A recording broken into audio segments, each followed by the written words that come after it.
Hey everyone, Tim here. And Sarah. We've got a fun game for you all to work on today. Yeah. You just need one partner to help you out with this, but we recommend more if you have more people around you. The more people you have, the more fun it's going to be. One person is going to be the responder, and anyone else who you have around is going to be the initiator. And Sarah's going to talk about what that means. So, as the responder, I'm going to have my cape on. So I'm going to be standing there, shoulders back, with my arms out. And so the goal is that everything moves together.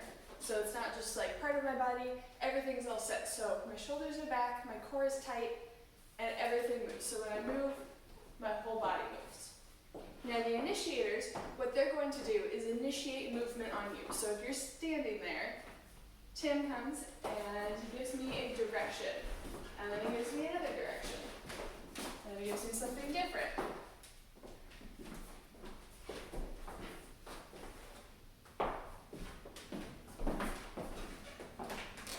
So my job is to respond to whatever direction my initiators are giving me. Now I recommend, whether you're a leader or a follower, jumping in and switching between being a responder and an initiator.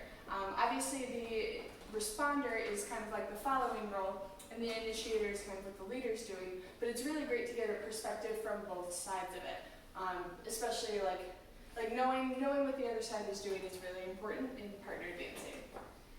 And again, like we said, this person doesn't need to really understand dancing or connection or anything. They just need to be somebody who can give you something to work with. Who can push you around.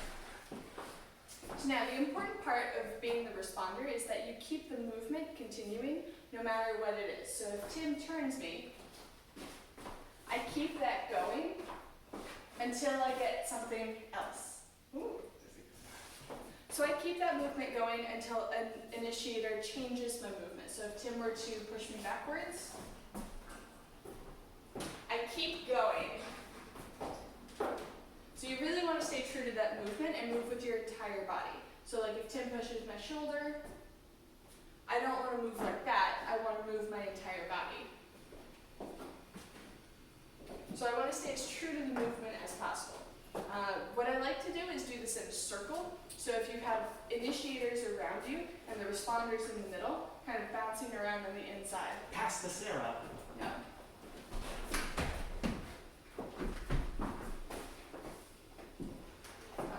So the biggest challenge is to keep the movement going while also keeping that frame and not moving.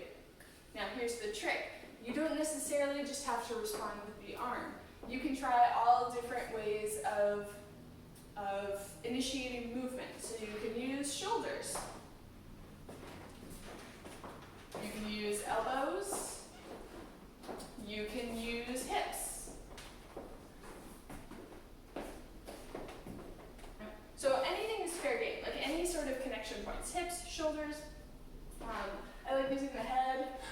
That's a fun one. You know, like on the back, hip, arm, shoulder. You can get really creative with it and experiment with different ways of doing connection and what they do.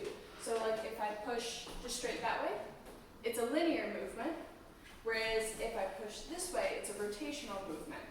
And so you can be really specific about what you actually want the responder to do. It also helps to be clear with your partner where it feels comfortable to be pushed. Yeah. Make sure you know where your partner's hip is. I had to work on this a little bit to make sure I knew where Sarah's hips were. It's not as obvious or easy depending on the person you're working with. So just make sure everybody knows where your hips are before you try and do a hip move. Yeah. You can do a knee move. That's fun too.